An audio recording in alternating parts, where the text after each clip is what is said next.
4절 시작. 내 말과 내 전도함이 설득력 있는 지혜의 말로 하지 아니하고 다만 성령의 나타나심과 능력으로 하여. 아멘. 전도를 할 때 사도 바울의 전도하는 방법은 말을 지혜롭게 하거나 또 세상적이고 인간적인 지혜들을 동원해서 하는 것이 아니고 성령의 나타남과 능력으로 하였다라고 고백하고 있습니다. 사도 바울이 전도를 정말 잘하는 사람이잖아요. 많은 곳에 전도 여행을 다녔고, 그래서 정말 많은 교회를 세우고 정말 많은 영혼을 구원했어요. 근데 지금 고린도 전서를 쓰면서 고린도 교회를 사도 바울이 굉장히 크게 부흥을 시켰습니다. 1년 6개월 동안 그곳에 머물러 목회를 하면서 정말 많은 영혼을 구원했고 교회가 잘 성장했어요. 그런데 거기 가서 그렇게 전도하고 성공적으로 교회를 아름답게 세울 수 있었던 비결이 뭔지를 여기 고백하는데요. 내가 말을 잘해서 된 것도 아니고 세상에 어떤 지혜를 동원해서 그렇게 전도를 잘한 게 아니다. 오직 성령의 나타나심과 성령이 주신 능력으로 전도를 했고 교회를 세웠다 그랬어요. 근데 이렇게 할 수 있었던 이유는 뭐냐면 이 고린도에 가기 전 아테네에서 전도에 실패를 했기 때문에 그렇습니다. 다른 데서와 달리 바울은 아테네에 가서 전도할 때 어떤 설교를 했는지 쭉 썼어요. 사도행전에 보면 누가가요, 바울이 여기저기 선교한 많은 얘기를 쓰면서 특별히 아테네에 가서 무슨 설교를 했는지 설교 내용을 썼거든요. 근데 거기 보니까 그 아테네라는 곳이 철학이 가장 많이 발전한 곳입니다. 우리가 알고 있는 소크라테스, 플라톤, 아리스토텔레스 같은 사람들이 가장 많이 머물고 활발하게 활동했던 것이 요 아테네라고 하는 곳이에요. 그래서 서양의 철학들 또 이제는 동양까지 다 그 철학에 가장 많이 발전하고 가장 많은 영향을 끼친 곳이 이 아테네라고 하는 곳이었어요. 사도 바울도 그런 얘기를 너무나 잘 알았고 또 그런 이야기들을 많이 들었고 실제로 가보니까 거의 대부분의 그 도시에 사는 남자들은요 매일같이 모여서 새로운 사상, 새로운 철학 이런 것들을 연구하고 발표하고 듣고 토론하고 그러느라고 시간을 보내는 사람들이 대부분이었어요. 거기다가 또 거기는 우리가 그리스 로마 신화에 나오는 수많은 신들을 섬기는 일들이 굉장히 많아가지고 어디를 가든지 신전들이 굉장히 많았어요. 그리고 그 신전들마다 사람들이 가득 차서 여기저기서 자기들이 믿는 신을 향해서 많은 신을 섬기는 일들을 하는 걸 보았어요. 그런데 사도 바울이 보기에 이거 다 엉터리예요. 사람이 막 지혜를 동원해서 수많은 철학을 연구하고 매일 새로운 철학을 새롭게 발표하고 철학을 발전시키는 거나 하나님이 아닌 그 수많은 우상들을 섬기는 거나 이게 다 엉터리인 거예요. 하나님을 아는 것보다 고상한 것은 없습니다. 하나님 이외에 다른 신은 없습니다. 이게 우리가 가진 기독교의 신앙이거든요. 그런데 여러분 성경을 읽어보고 성경을 깨달아 보면 세상의 학문이 아무리 발전해도 그거는 초등학문에 불과해요. 하나님의 말씀을 깨닫게 되면 그 초등학문을 훨씬 뛰어넘은 참된 진리와 참된 지혜를 얻기 때문에 세상의 그 인간의 최고의 지혜를 동원한 철학이 초등학문으로 보여지는 거예요. 여러분 우리 잠언 1장 7절에 뭐라고 그랬어요? 여호와를 경외함이 지혜의 근본이다. 여호와를 알게 되고 하나님을 섬기게 되면 지혜를 얻게 되는데, 하나님 자신이 지혜이기 때문에 그분으로부터 받은 말씀이 세상 그 어떤 학문과도 비교할 수 없는 탁월한 지혜와 지식이 그 안에 있기 때문에 세상의 학문은 초등학문으로 보여지는 거예요. 그래서 사도 바울이 오랫동안 구약 성경을 많이 배웠던 사람이고 연구했던 사람이고, 거기다가 예수님까지 알게 되니까 더 이상 세상 지혜가 필요 없었던 거예요. 근데 세계 철학의 도시 아테네에 갔을 때 거기서 설교를 하는데, 이 사람들한테는 철학적인 설교를 하면 되겠다 해가지고 바울이 철학적인 설교를 했어요.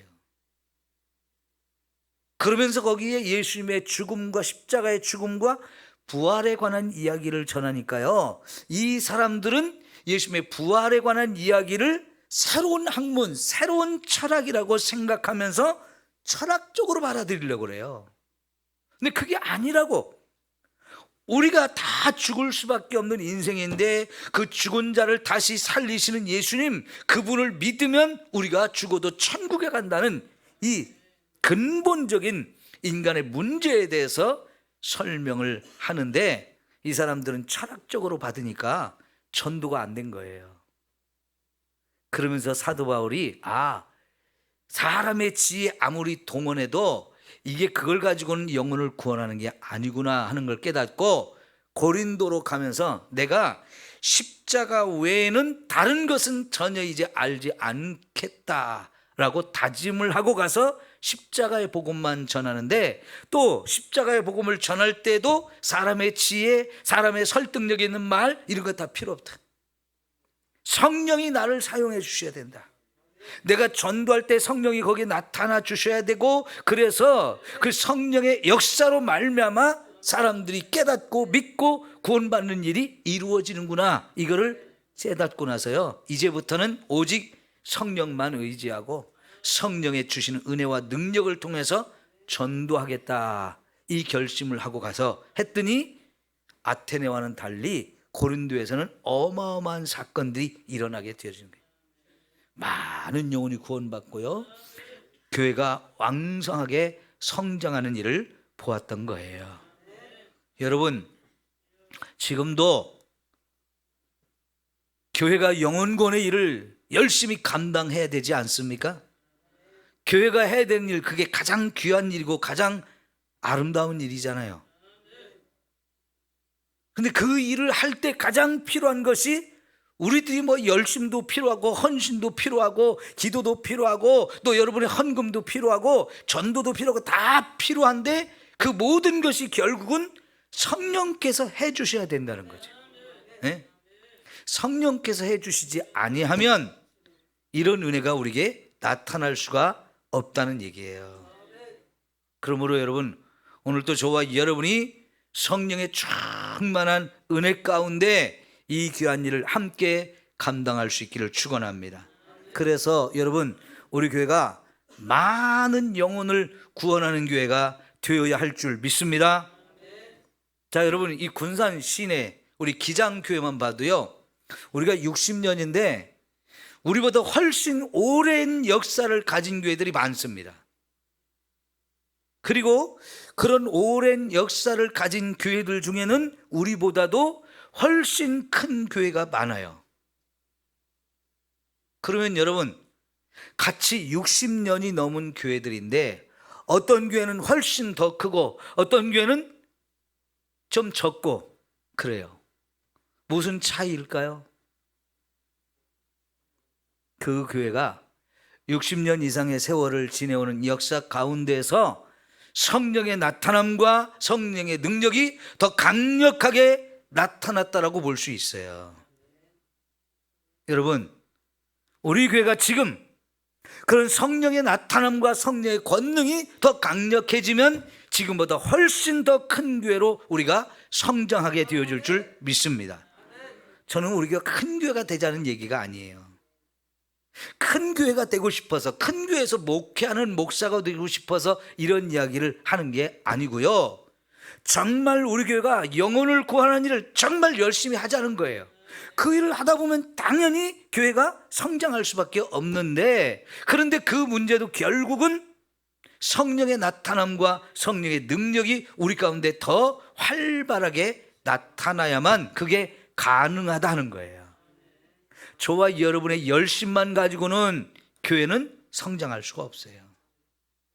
우리의 열심, 우리의 지혜, 우리의 능력, 이것만 가지고 해서는 안 된다고 하는 거지요.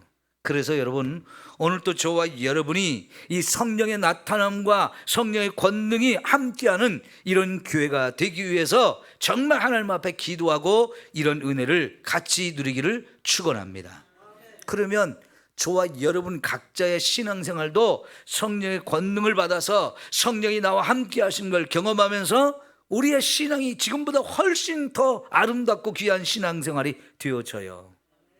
우리 한 사람 한 사람이 그렇게 되어지면 교회 전체 분위기가 그렇게 되어지는 거고요. 그럴 때 정말 구원의 무리가 날마다 더해지는 이런 교회가 되어질 줄 믿습니다. 그렇게 되기를 소망해야죠. 예, 그걸 기대하면서 우리 매일 같이 예배 드릴 때마다 우리 예배는 성령이 임재하시는 교회, 성령이 마음껏 일하시는 교회, 성령의 충만함을 우리가 받는 이런 교회가 되어지기를 소망합니다. 제가 좀 덥네요. 죄송합니다. 옷을 좀 벗겠습니다.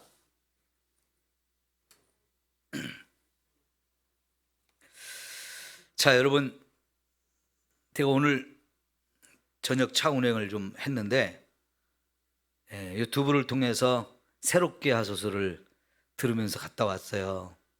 제목이 좋아서 빨리 들어보고 싶었는데, 불공을 들여서 낳은 아들이 전도왕이 되다, 이게 제목이었어요. 저 부산에서 집안 다 불교 아주 철저하게 심취되어져 있는 집안에서 태어났는데, 태어나기 전에 자식을 낳고 싶어서 아버지가 절에 가서 열심히 불공을 들으니까 스님이 일본의 도쿄에 가면 거기 그 절에 가서 기도하면 아들을 낳는 유명한 절이 있다고 거기를 갔다 오라고 해서 아버지는 거기를 갔다 오고, 엄마는 그 사이에 대구에 가면 팔공산이라고 유명하잖아요. 거기도 진짜 유명한 절이 있거든요. 거기 특별히 갓바위라고. 하여튼 거기 가서 불공을 들이면 약발이 좋아가지고 기도발이 좋아서 소원하는 것도 잘 이루어지고 자식도 낳나고 이런 이야기들이 많거든요. 그래서 저 고3들 대학 입시 시험을 앞두면요, 대구 갓바위에 사람이 어마어마하게 몰려와요. 근데 그 집안도 엄마가 거기 가서 불공을 들여가지고 결국은 아들을 낳았대요. 중학교, 고등학교도 중학교까지 불교에서 만든 학교를 보내서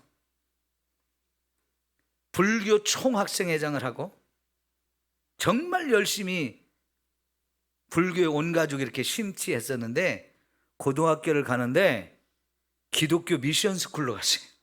근데 거기서 교목을 잘 만나가지고 그 교목을 통해서 예수님을 만나고 구원받은 사람이 됐어요. 그리고는 그 사람이 교사가 돼가지고 교사가 돼서 2,000명을 전도를 했대요. 기가 막히잖아요. 학교 선생님을 하면서 2,000명을 전도를 했대요. 우리 교회도 그렇게 2,000명 전도하는 사람 나왔으면 좋겠어요. 예? 다 아멘 좀 한번 해보실래요?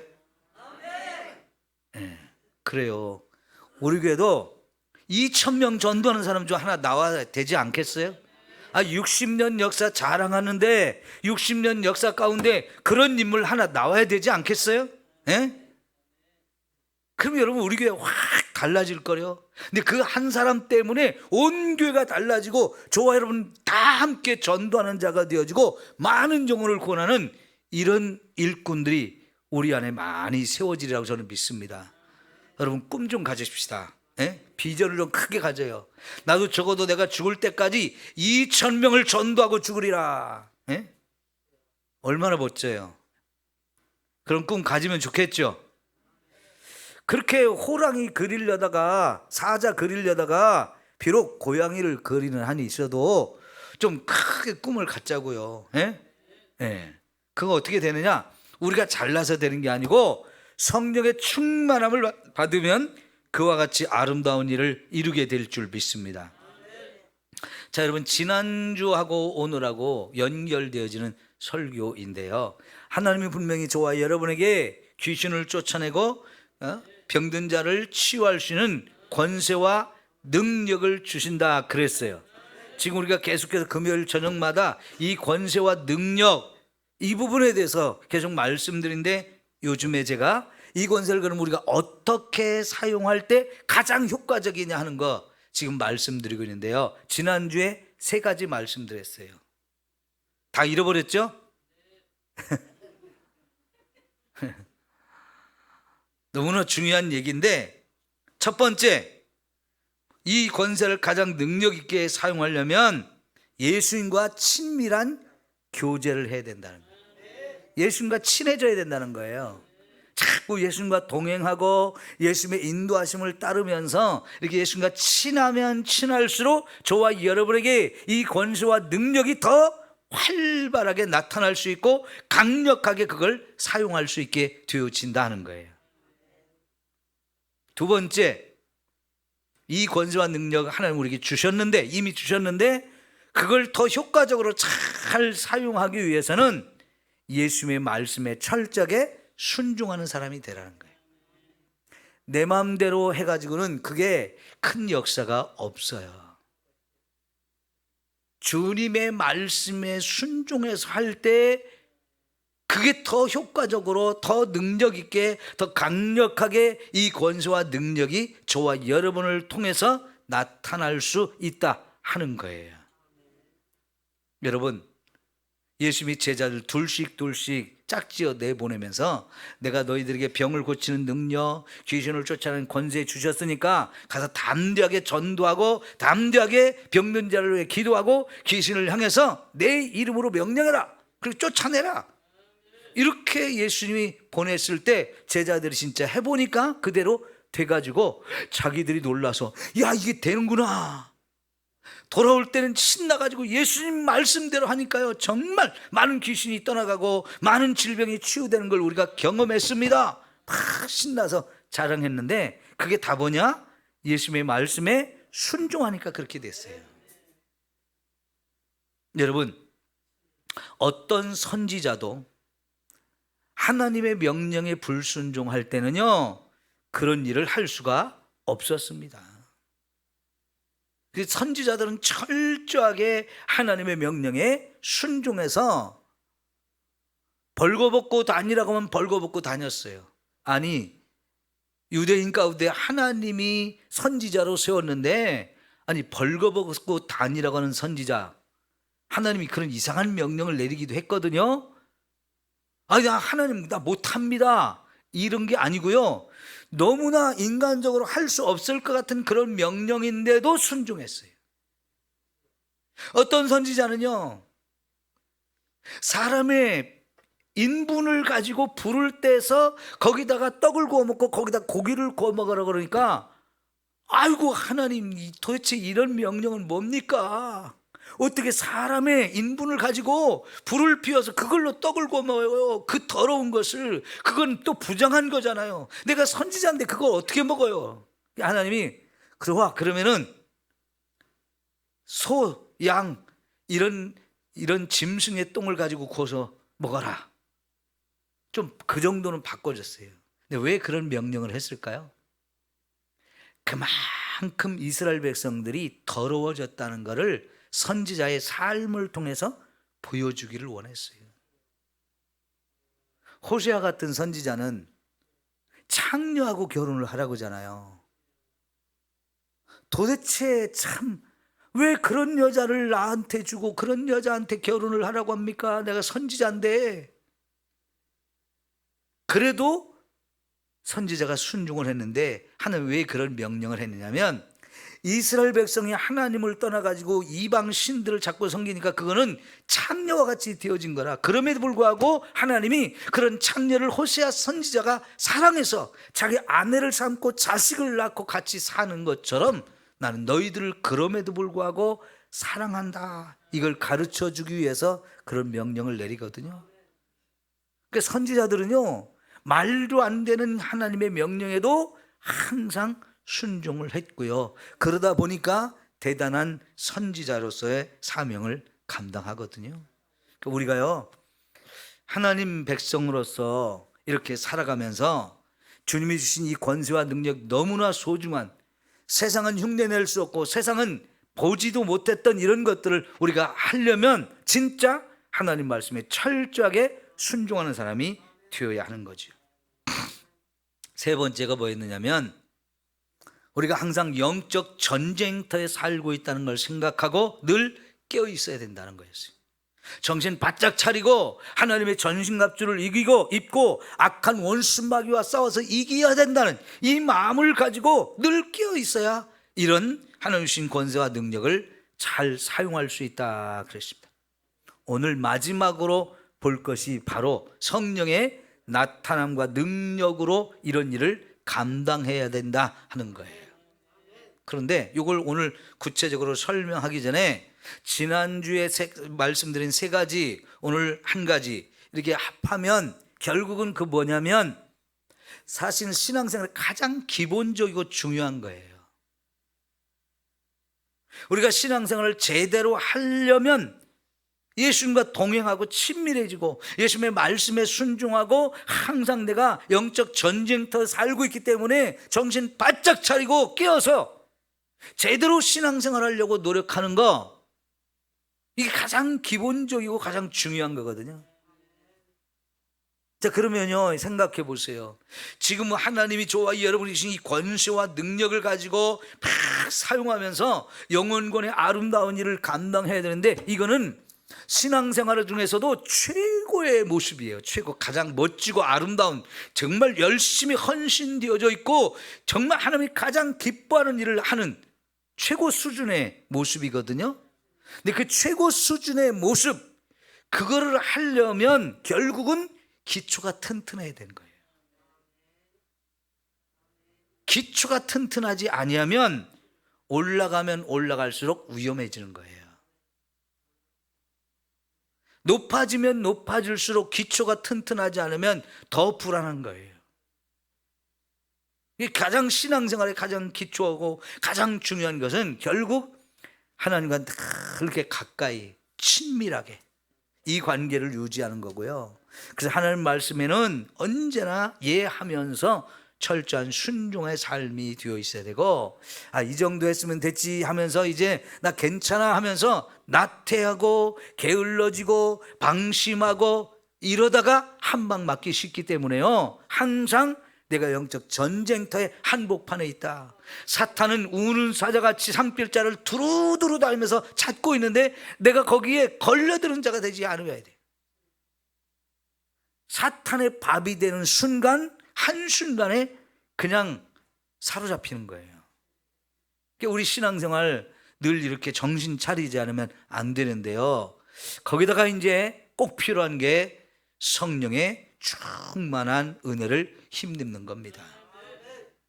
그래야 우리의 신앙생활도 제대로 할 수 있을 뿐만 아니라 이 신앙생활의 가장 굉장히 귀하고 아름다운 모습인 영혼을 구원하는 일, 하나님이 주신 이 권세와 능력을 가지고 죽은 자를 살리는 일, 이 일을 하려면 결국은 저와 여러분이 성령의 충만함을 힘입어야 되고, 그 성령에 의해서 우리가 쓰임받고 성령이 주신 권세와 능력을 가지고 이렇게 일을 해야 한다 하는 겁니다.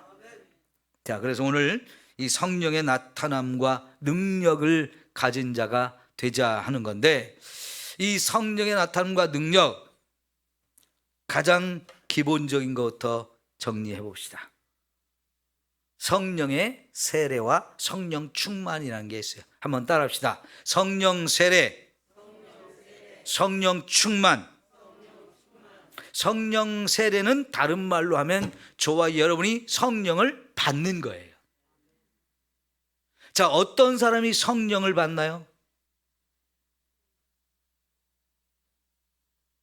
이게 제일 쉬운 거고 여러분 이건 기본적으로 알아야 되는데,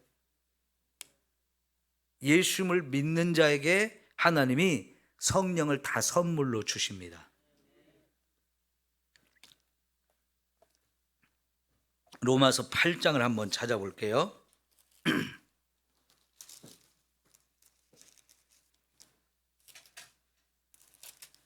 로마서 8장 9절부터 16절까지 보겠어요. 로마서 8장 9절부터. 자, 만일 너희 속에 하나님의 영이 거하시면, 여기 하나님의 영이 뭐예요? 성령이에요. 하나님의 영이 거하시면 너희가 육신에 있지 아니하고 영에 있나니 누구든지 그리스도의 영이 없으면 그리스도의 사람이 아니라 그랬어요. 내 속에 성령이 오셔서 그때 비로소 저와 여러분 예수님을 믿게 되는 거고, 그때 우리가 그리스도의 사람으로 바뀌어지는 거예요. 그러니까 우리가 예수를 믿습니다 하면 그때부터 성령님이 내 안에 오십니다. 그러면 성령님이 내 안에 계신 거, 그거를 내주하심이라고 표현해요. 따라합시다. 내주하심. 성령의 내주하심. 내 안에 계신다는 뜻이에요. 성령 하나님이 내 안에 계신다. 다시 물어봐요. 성령이 언제 우리에게 오신다고요? 내가 예수를 믿는다고 고백할 때 성령을 선물로 주셔요. 그리고 그 성령이 오셔서 저와 여러분에게 예수를 믿는 그 믿음을 확실하게 세워주셔요. 그 믿음과 성령이 내 안에 오시는 거, 이거는 한순간에 같이 이루어지는 사건이에요. 자, 다시 합니다. 우리가 예수를 믿을 때 성령을 선물로 받아요.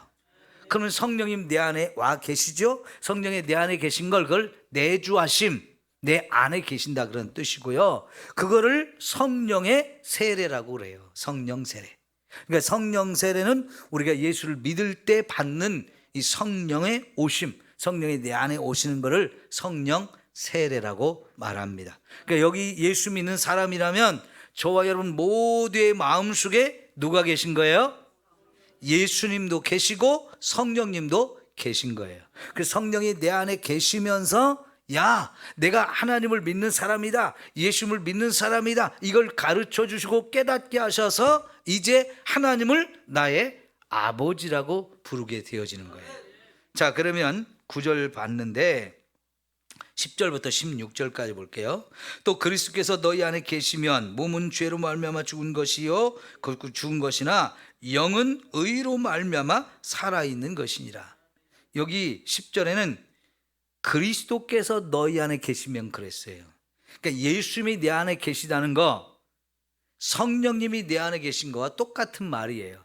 내가 예수를 믿을 때 예수님을 내 안에 영접하는 거잖아요. 그 순간에 성령님도 같이 오셔요. 그래서 내 안에는 성령 하나님도 계시고 예수님, 하나님의 아들 성자 하나님도 와 계셔요.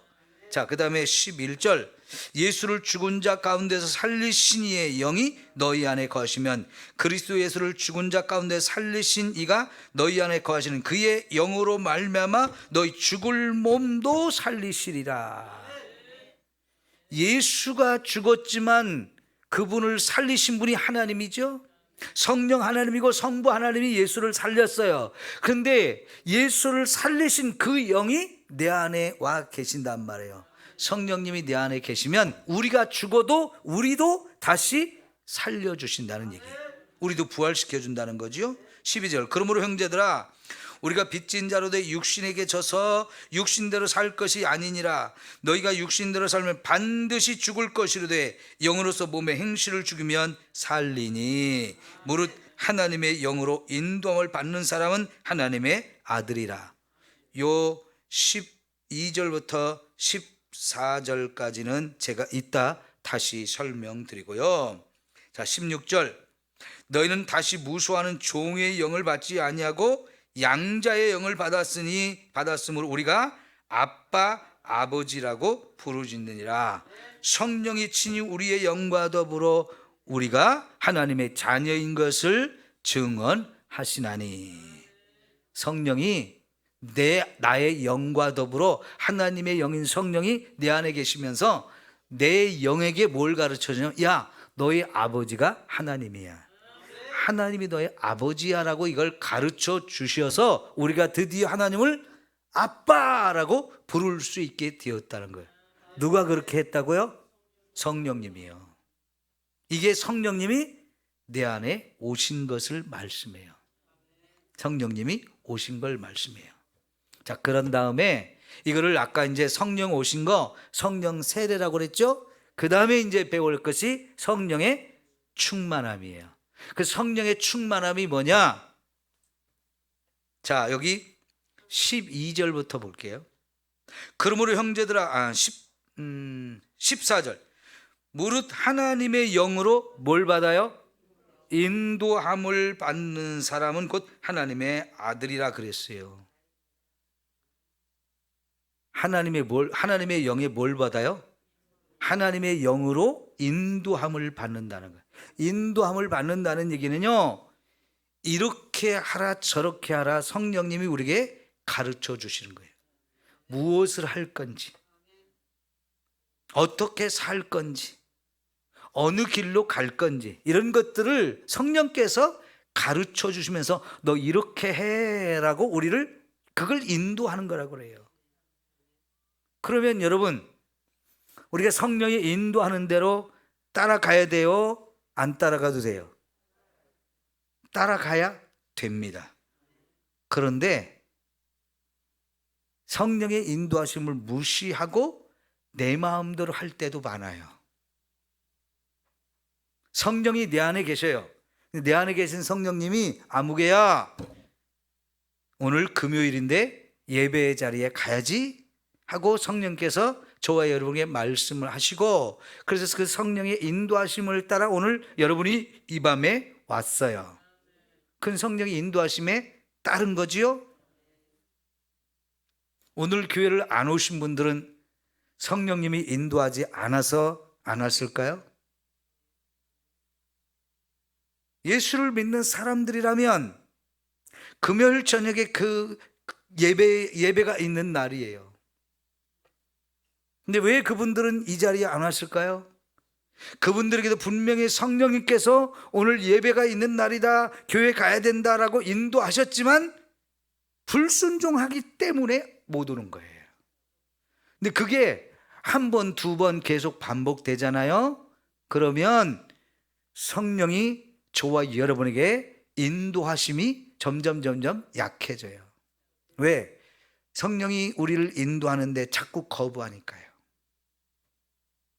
자꾸 거부하면 성령께서 저와 여러분에게 간섭하셔서, 야, 오늘 금요일인데 예배 가야지 하시던 말씀들을 자꾸 줄어들게 되고요, 성령께서 가만히 계시는 거예요. 왜 그럴까요? 성령의 인도하심보다는 내 생각대로 하기 때문에 그런 거예요. 성령의 인도하심을 자꾸 무시해요. 성령 가만 계세요, 잔소리 좀 하지 마세요, 내 인생 내 마음대로 할 거예요, 내 인생의 주인이 나예요. 자꾸 성령님 무시하니까요, 성령도 무시당하기 싫어서 그냥 가만히 계시는 거예요. 그러면 내가 잘난 줄 알고 내 멋대로 자꾸 살거든요. 성령님 모셔놓고 그렇게 살아요. 여러분, 시어머니하고 며느리 사이가 안 좋은 경우가 그래서 그런 거예요. 며느리가 들어왔으면 사랑하는 며느리라고 하면서 시어머니가 받아들이고 사랑하는 관계를 맺든지, 아니면 시어머니를 모시고 살면 며느리 입장에서 시어머니를 시어머니로 인정하고 순종하고 잘 따르든지, 둘 중에 하나가 돼야 돼요. 그런데 시어머니는 시어머니대로 자기 주장을 자꾸 하고 며느리는 며느리대로 자기 뜻대로 하고, 그러면 고부간의 갈등이 심해질 수밖에 없어요. 그러죠? 성령님도 똑같아요. 우리가 예수를 믿으면서 성령이 우리 안에 다 오셨어요. 그분은 하나님이에요. 하나님을 하나님으로 대접하고 하나님을 하나님으로 높여야 되잖아요. 그래서 하나님의 인도하심을 우리가 잘 따르게 되면 점점 저와 여러분 그걸 성령의 충만한 상태라고 얘기하게 되는 거예요. 그게 성령 충만이에요. 어느 순간 성령께서 저와 여러분을 싹 사로잡아 가지고 너는 정말 내가 하라는 대로 잘 순종하는구나 하면서 저와 여러분에게 성령의 권능을 부어주시고 성령께서 저와 여러분을 마음껏 사용하시는 상태가 되어져요. 그게 성령 충만인 거예요. 그런데 성령님이 오셔서 나를 인도하려고 하는데 그때마다 귀찮다니까요. 나 좀 쉬고 싶다니까요. 나 피곤하니까 오늘은 그냥 돼버려 두세요. 성령의 인도하심이 있는데도 불구하고 자꾸 거부하고 내 멋대로 하고 그러면 성령님께서 더 이상 저와 여러분의 간섭을 안 하셔요. 그러면 성령님이 내 안에 오셨지만 내가 무시하고 짓밟아 버리는 거예요. 성령님이 그때부터 근심하시고 탄식하시게 되어져요. 여러분, 그렇게 살기를 원하세요? 예수 믿으면서도 성령님이 내 안에 오셔서 자꾸 저와 여러분을 인도하려고 하는데 그거 무시하고 내 생각대로 자꾸 하다 보면 그래 알았어 이제 네 마음대로 해 하고 성령님이 뒤로 물러나셔요. 근데 내 마음대로 해봤는데 그게 되더냐고요. 그런 사람은 신앙이 발전이 안 돼요. 몇 년의 시간이 지나도 항상 제자리, 신앙의 성장이 없어요. 깨닫는 게 없어요. 교회만 왔다 갔다 할 뿐이에요. 예배를 드리는데 감격이 없어요. 기쁨이 없어요. 교회 다니기는 한데 교회에서 뭐 좀 하자 그러면 귀찮아지고요. 짜증나고요. 인색한 마음이 앞서서요. 자꾸 뭐 하자는 게 싫어지는 거예요. 이건 절대로 성령님과 친해질 수가 없고요. 예수님과 친해질 수가 없어요. 우리 신앙생활 제대로 하려면 내 안에 오신 성령님과 친해지면서 거기에 전적으로 순종하는 삶을 살아야 돼요. 하나님이 우리에게 주신 10계명 중에 5번째가 뭐예요? 5번째. 내 부모를 공경하라는 거잖아요. 왜 자식이 부모에게 공경을 해야 됩니까? 그게 하나님이 세운 법칙이에요. 이것저것 따지기 전에 그 하나님이 세운 법칙이에요. 야, 자식들은 부모를 공경해야 된다. 이게 하나님이 정하신 법칙이에요. 그러니까 자식은 무조건 부모님께 순종하고 복종해야 되거든요. 거기에 이제 우리가 또 다른 이유들을 자꾸 말할 수 있죠. 야, 너희 부모가 너를 낳을 때 죽을 고생을 했어. 너희 부모가 너를 기르면서 얼마나 너를 사랑해 준 줄 알아? 너를 제대로 양육하기 위해서 얼마나 희생하고 헌신한 줄 알아? 손발이 다 닳도록 진자리 마른 자리 다 갈아넣으면서 너희들 정말 잘 키우려고 자신의 인생 전부를 너희들을 위해서 다 바친 분들이야. 이런 이야기를 자꾸 가르쳐 주거든요. 그런 얘기 들을 때 이게 하나씩 깨달아질수록 야, 정말 부모님의 사랑과 은혜가 끝이 없었구나. 계산이 안 될 정도로 이렇게 엄청난 사랑을 받았구나. 이러면서 이거 깨달으면 내가 부모님께 순종하는데 그거 다 그만두고요. 사실은 하나님께서 정한 법칙이기 때문에 우리는 부모님께 순종해야 되는 거예요. 그것만으로도. 근데 여러분, 왜 하나님이 이런 법칙을 정했을까요? 우리를 낳아주신 부모님도 그분을 통해 내 생명을 받았고요. 그분이 나를 정말 최선을 다해서 양육해 주신 엄청난 사랑을 받았기 때문에 공경하고 순종해야 되는 것처럼 나를 만드시고 지으신 분이 하나님이기 때문에 결국은 하나님을 섬기라고 부모님을 섬기는 법을 가르친 거예요. 부모님을 섬기는 사람은 결국은 하나님도 섬길 줄 알게 되어지는 거거든요. 그래서 믿음의 사람들은 아까 14절에 무릇 하나님의 영으로 인도함을 받는 사람은 하나님의 아들이라 그랬어요. 하나님의 아들은, 뒤집으면 하나님의 아들은 하나님의 인도함을 받는 사람이라는 뜻이에요. 하나님의 인도하심을 받는다. 하나님이 인도하시는 대로 철저하게 순종한다는 뜻이죠. 그게 바로 성령의 충만함인 거예요. 그러니까 자식들도 효자가 있고 불효자가 있잖아요. 신앙생활을 하면서 하나님의 말씀에 잘 순종하고 따르는 사람이 있는가 하면 하나님이 아무리 인도하고 바른 길로, 저와 이런 생명의 길로 이끌어 주려고 해도 제가 알아서 할 테니까 그냥 관심 좀 끄시고요, 좀 잔소리 좀 하지 마세요, 자꾸 그러면 지멋대로 사는 불효자가 있어요. 신앙생활이 제대로 될 수가 없어요. 내 안에 계신 성령님이 근심하게 되어지죠. 너 언제 철들래? 너 언제 내 말 들을래? 네 멋대로 해봐라. 그게 잘 되는 줄 알아? 그게 좋은 길인 줄 알아? 그게 바른 길, 축복의 길인 줄 알아? 아니야. 내가 인도하는 그 길이 바른 길이고, 내가 인도하는 그 길이 생명의 길이고 축복의 길이다. 그러니까 내가 인도하는 대로 따라와라. 자꾸 이 말씀을 하시는 거예요. 그럼 여러분, 우리 성령의 인도하심을 따라야 되겠죠? 성령의 인도하심을 따르는 만큼 저와 여러분은 성령에 더욱 사로잡힌 사람이 되어져요. 그리고 진짜 이제 더 철저하게 순종하는 사람이 되어지면 성령님께서 저와 여러분을 마음껏 쓸 수 있는 사람이 되어지는 거예요. 그게 성령 충만인 거예요. 그런 성령 충만한 사람은요, 내가 다 죽어버렸어요. 내가 하고 싶은 대로 했던 거, 내 마음대로 살았던 거, 이게 다 깨져버리고 이게 다 죽어가지고 성령이 죽으라면 죽기도 하는 거예요. 여러분, 우리 조선 말기에 미국이나 카나다나 호주에서 왜 선교사들이 이 땅에 왔을까요? 그 사람들이 다 명문대학 출신들입니다. 그 나라에서 공부하고 거기서 졸업해서 직장 잡았으면요, 진짜 다 잘 먹고 잘 살 사람들인데요, 그거 다 내려놓고 동양의 이 작은 나라, 알려지지도 않은 나라, 너무너무 사는 게 고통인, 희망이 없는 나라, 그들이 오면 정말 5년 안에 거의 90% 이상이 죽는 나라였는데, 이런 나라에 젊은 선교사들이 이 땅에 왜 왔을까요?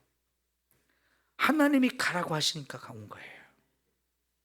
그때 당시 한국에 온 선교사요, 5년 안에 90%들이 다 죽었어요. 그래도 왔어요. 왜 왔을까요? 하나님이 가라 하시니까 오는 거죠. 여러분, 지금도 저 아프가니스탄, 파키스탄, 방글라데시, 사우디아라비아, 이란, 이라크, 시리아, 이런 나라들의 선교사들이 왜 갈까요? 거기 가는 사람들은 목숨을 걸고 가는 겁니다. 죽어도 좆싸우니 하면서 가는 거예요. 누가 그들을 보냈어요? 하나님이 보내시니까 가는 거예요. 나를 구원하신 그 하나님이 나를 거기서 순교의 제물로 쓰신다 할지라도 제가 가겠습니다, 제 생명을 거기 드리겠습니다 하면서 가는 거예요. 왜? 그들이 성령에 완전히 사로잡히니까 죽으라고 하면 죽는 것까지 순종하면서 가는 거예요. 여러분, 그게 바로 성령 충만이고요, 우리가 그런 성령 충만함을 힘입을 때 하나님이 저에게 주신 권세와 능력, 그것이 가장 능력 있게, 가장 아름답게, 가장 효과적으로 나타나고 쓰임받을 수 있는 거예요. 이왕에 우리 예수를 믿고 구원받았는데 이렇게 살아야 되지 않겠습니까? 자, 여러분, 갈라디아서 5장을 이제 봅시다. 고린도 전서를 넘어서 후서 다음에 갈라디아서 5장.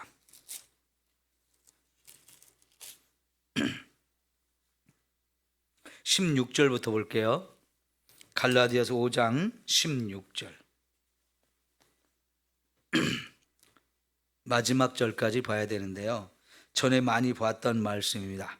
내가 이르노니 너희는 성령을 따라 행하라. 그리하면 육체의 욕심을 이루지 아니하리라. 자, 여기서 성령을 따라 사는 것과 육체 욕심을 따라 사는 것에 대해서 지금 말하고 있어요. 이건 정반대로 사는 걸 말해요. 성령을 따라 산다. 아까 말씀대로 성령의 인도하심을 따라 순종한다는 걸 말하는 거고요. 그거와 달리 자기 육체가 원하는, 자기 육체의 욕심이 원하는 길로 따라가는 사람이 있어요. 이 두 가지가 전혀 다른 이야기예요. 아까 로마서 8장 설명하면서 했던 얘기 여기 그대로 다시 하는 거거든요.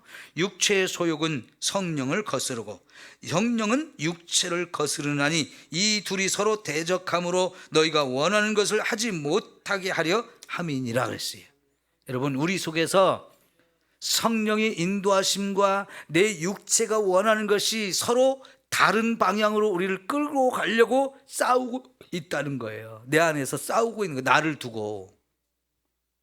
그래서 내가 성령의 인도하심을 따를 것인가, 내 육체가 원하는 대로 따를 것인가, 어느 쪽인가를 선택을 하고 한쪽을 따라가야 돼요. 성령을 따라가려고 할 때 방해꾼이 내 육체의 욕심이에요. 육체가 원하는 게 뭐예요? 좀 더 자자, 좀 더 졸자, 좀 더 먹자, 이런 거거든요. 내가 믿음으로 살려고 할 때 안 돼. 그러면 손해 나는 거야. 여러분, 제가 처음 말씀을 통해서 하나님을 만난 게 마태복음 6장 33절이었어요. 너희는 먼저 그의 나라와 그의 의를 구하라. 그러면 이 모든 것을 너에게 더하시리라 그랬어요. 그 말씀을 통해서 하나님이 나의 먹을 것, 입을 것, 마실 걸 다 책임져 준다는 확실한 믿음이 생겼고, 그때부터 저는 물질을 내려놓고 많든지 적든지 배가 고프든지 배가 부르든지 하나님께 감사하며 사는 것을 계속 훈련해 왔어요. 여러분, 제가 이제 우리 삼성교회에서 9년째가 되는데 그동안 제가 여러분 볼 때 물질의 욕심을 부리는 사람으로 보여졌습니까? 안 그런 사람으로 보여졌습니까? 아니, 솔직히 얘기해 보세요.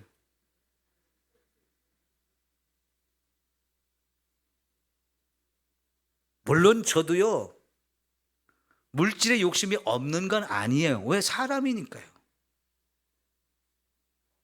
그런데 그런 물질의 욕심이 내 안에 생길 때마다 그걸 자꾸 내려놓으려고 하고 그것과 싸워서 그거를 깨트리려고 부단히 노력하고 있어요.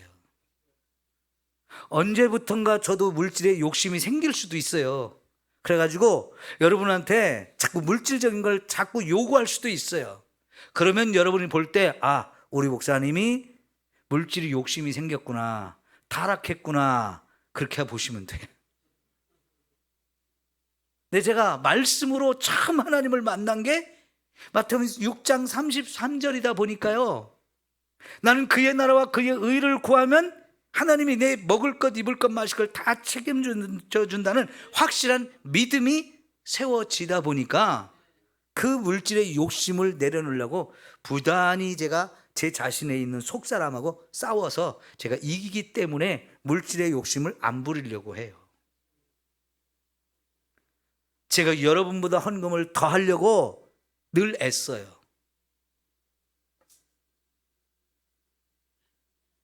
근데 저는 저보다도 우리 교회에서 헌금을 많이 하는 사람이 더 많이 나오기를 진짜 원해요.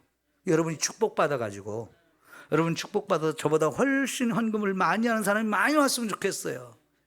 그래도 여전히 저는 여러분보다 더 많이 헌금하기를 원해요. 왜요? 저는 심은 만큼 또 하나님 주신다는 걸 믿으니까요. 심는 대로 거둔다고 했으니까. 제가 못 거두면 제 자식들한테 하나님이 거두게 하실 것을 믿으니까요.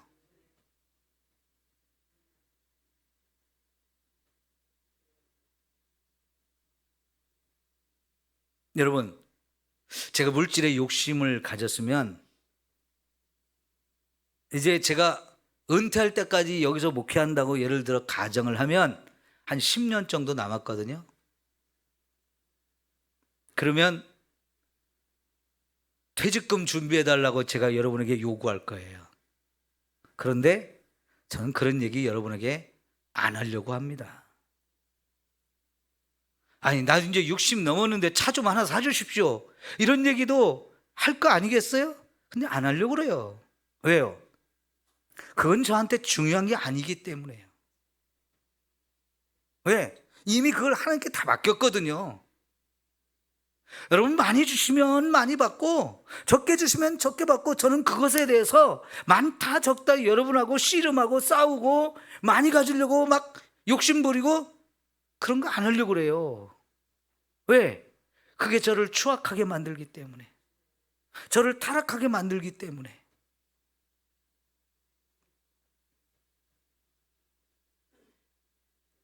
이거는 예를 들어 설명하는 거예요.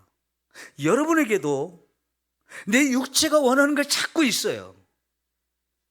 육체가 자꾸 그걸 달라는 거예요. 근데 성령님은 아니야, 그걸 내려놓고 내가 원하는, 내가 말한 대로 너는 따라와야 돼. 성령이 인도하시는 바가 있어요. 그때마다 이제 우리 속에서 갈등이 있고 고민이 있는 거지요. 언제나 저와 여러분이 말씀대로 살려고 하면 반드시 사탄이 저 하나님 말씀대로 사는 걸 방해하고 자꾸 육신적인 생각들을 집어넣는 것들이 있어요. 그래서 우리 속에 자꾸 이런 싸움과 갈등과 고민이 생겨요. 이럴 때 우리가 어느 쪽을 선택해야 된다고요? 육체의 소욕을 따라갑니까? 성령의 인도하심을 따라야 됩니까? 성령의 인도하심을 따라야 된다는 거예요.